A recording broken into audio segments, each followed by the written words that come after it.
तेरे टुकड़े होंगे। रियली? वेल, जब नक्सल जैसे रिबेल्स 2 साल में 62 मिलियन रुपी टैक्स कलेक्ट करते हो हम आम जनता से, जब सरकार को सड़क बनाने के लिए माओवादियों से परमिशन लेनी पड़ती हो, जब हमारे सीआरपीएफ के जवानों के शहीद होने पर जेएनयू में सेलिब्रेशन होती है, जब अरुंधति रॉय जैसे फेमस ऑथर्स रिबेल्स को गांधीज विद गन्स की उपाधि देती हो, तब सच में लगता है हमारे प्यारे भारत के टुकड़े जरूर होंगे।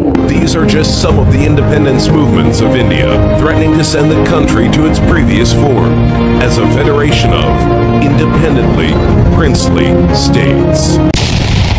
150 से ज्यादा separatist movement across India, 4.3% of government spending goes to domestic security, 2.7% of GDP targeted towards ministers responsible for national security excluding defense forces।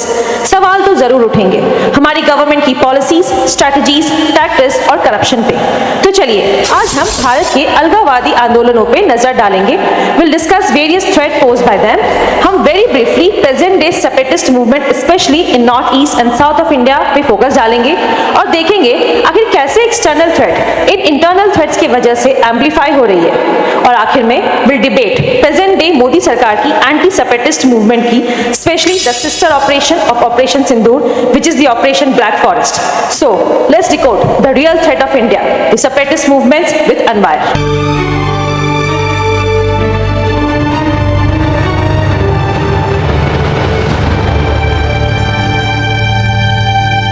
Separatist movements एकेए अलगाववादी आंदोलन ऐसे विद्रोह को कहते हैं जिनका मकसद किसी पॉलिटिकल यूनिट जैसे हमारे भारत से अलग होकर खुद का मुल्क बनाना है। 1947 में आजादी के समय हमारा भारत कुछ ऐसा दिखता था। Yellow denotes Indian territories whereas white denotes princely state. ये प्रिंसली स्टेट सेमी इंडिपेंडेंट थे, मतलब ये आजाद थे either to merge with any existing country such as India or form their own nation. We all know how Sardar Vallabhbhai Patel ने इन states को जोड़कर present day Bharat का निर्माण किया, unity in diversity in true sense. लेकिन पावर वैक्यूम की वजह से ये डाइवर्सिटी आज हमारे पहचान की नासूर बन चुका है। Power vacuum, let me brief very quickly. जब अंग्रेज चले गए और सर पटेल की हेल्प से भारत का निर्माण हुआ, देन कई सारी बुनियादी खामियां रह गई थी जिनका इलाज करने के बजाय सरकार इन खामियों को एक्सप्लॉइट कर सत्ते की रोटी सेकती रही। फॉर एग्जाम्पल, कई जगह की लोकल ट्राइब या पॉपुलेशन की बेसिक नीड्स को फुलफिल करना, प्रोग्रेस की इक्वल अपॉर्चुनिटी देना, एक्सटर्नल इलीगल इमिग्रेंट्स को रोकना, but most and foremost economy को ग्रो कराना। In the absence of strong leadership ये अलगाववादी स्ट्रॉन्ग होते गए, resulting more than 19 separatist movement demanding independence from India। खतरा डायरेक्ट भारत के एग्जिस्टेंस पे है। इन अलगाववादियों को भारत के दुश्मन सच एज पाकिस्तान, चाइना, तुर्की खुलेआम हेल्प कर रहे with money, arms etcetera. 1950s and early 1960s में east Pakistan that is present day Bangladesh supported N armed insurgency through weapons and training. 1960s में पाकिस्तान की special service group east Pakistan में नागा गुरिल्लास को ट्रेन करती थी। फिर स्लोली चाइना भी इंसर्जेंट ग्रुप्स को सपोर्ट देना शुरू किया। During the time of Mao Zedong, China direct support देता रहा to insurgent groups for 15 years. China का direct interference started when one of India's insurgent group named Naga National Council ने refugee in China's Yunnan province। 1960s में दलाई लामा के भारत में आगमन और Indo China war के बाद जब भारत चीन के रिश्तों में खटास आई, देन चाइना ने खुलेआम भारत के अंदर अलगाववादियों को सपोर्ट किया। लेकिन डेंग जाओपिंग के वक्त चाइना का ध्यान उनके इकोनॉमी पे ज्यादा लगा, हेंस भारत को थोड़ी राहत मिली। बट चाइना की ग्रे मार्केट से आज भी इंसर्जेंट ग्रुप्स को वेपन्स का इजी एक्सेस मिलता है। As per 2013 SIPRI report, China's exports of small arms and light weapons ने बताया कि कई gun merchants in south east Asia and agencies like black house which has retired members of Chinese military used to sell small arms to these insurgents। Separatist group ULFA के leader Paresh Barwa ने अपनी training China से ही ली थी in mid 80s। Foreign funding में माओवादी movement को काफी strong बनाया है। 126 to 130 डिस्ट्रिक्ट फ्रॉम पशुपतिनाथ से त्रिपुरा तक एक कॉरिडोर था जिससे नेपाल के द्वारा सारे सप्लाईज जाया करता था। करंटली म्यांमार में pro China military rule, Bangladesh, Nepal में growing anti India sentiments, Pakistan, China, Bangladesh nexus are increasing this threat. अब अगर इंसर्जेंट्स इतने स्ट्रॉन्ग होंगे देन कम्युनल टेंशंस तो बनी रहेगी। West Bengal, Bihar are the best example. ऐसे ऐसे सिनेरियो में कौन सी फॉरेन इन्वेस्टमेंट आएगी, ग्रोथ कैसे होगी? रिसेंटली तमिलनाडु कम्युनल वायलेंस की वजह से there was abortion of the nuclear power project. India की JNK, पंजाब में खालिस्तान, छत्तीसगढ़ में Maoist are always in news all for the wrong reasons. Hence, let's discuss the real scenario in southern India and northeast. Southern India को अलगाववादी में शामिल करना is totally not fair. Let me explain. Southern states that is Tamil Nadu, Karnataka, Kerala, Andhra Pradesh, Telangana and Union Territory of Pondicherry का demand है separation from India. इनको अपना अलग कंट्री बनाना है named as Dravidan Nadu. Language culture barrier तो पहले से था, लेकिन सेपरेशन की मांग को मोमेंटम मिली 5th finance commission. Finance commission का मेन रोल है कि जो कुल टैक्स सेंट्रल गवर्नमेंट के पास आती है उसको किस तरीके से स्टेट्स में डिवाइड करना। नाउ भारत में टैक्स मनी स्टेट्स में कैसे डिवाइड होगा is determined by its population. Finance commission 1971 census that is 1971 में जो जनगणना हुई थी उसको आधार बनाता है। 1971 के समय की पॉपुलेशन इंटायर कंट्री में ऑलमोस्ट इक्वली स्प्रेड आउट थी, लेकिन 1971 के बाद सदर्न स्टेट्स की पॉपुलेशन में डिक्लाइन आई, वहीं नॉर्दर्न स्टेट में इंक्रीज। अब 15th फाइनेंस कमीशन में 90% सेंसस डेटा 1971 का था और 10% डेटा 2011 का।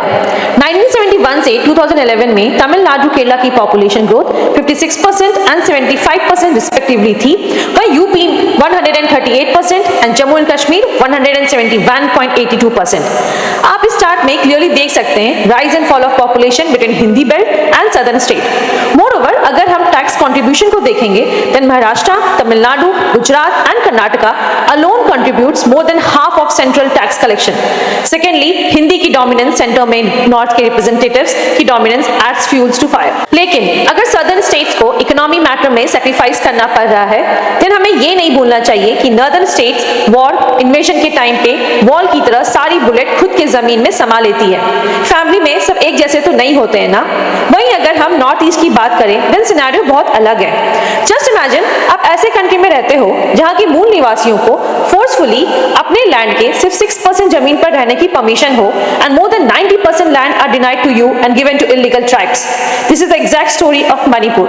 नाउ मणिपुर में 3 मेजर एथनिक ग्रुप्स हैं, मेतीस, नागाज एंड कुकी-चिन। एविडेंस बताता है कि Manipur belongs to मेतीस since 2000 years. मेतीस and Nagas same लोग हैं, डिफरेंस बस उनकी लोकेशन की है। मेतीस वैलीज में रहते हैं और नागाज हिल में। ब्रिटिश एरा के टाइम में नॉर्थ ईस्ट में नॉन इंटरफेरेंस पॉलिसी अपनाई गई थी। दैट इज ब्रिटिशर्स इस रीजन को सिर्फ मिनरल एक्सप्लॉइट करने का गोल्ड माइन की तरह देखते थे। लोकल पॉपुलेशन के प्रोटेस्ट को रोकने के लिए अंग्रेजों ने म्यांमार के कुकी ट्राइबल्स को मणिपुर में बसाना शुरू किया। उनको हर चीज में प्रायोरिटी दी गई। अब इंडिपेंडेंस के बाद मेतीस अपने लैंड पे वापस कंट्रोल की मांग कर रहे हैं। This is the exact reason of current Manipur turmoil.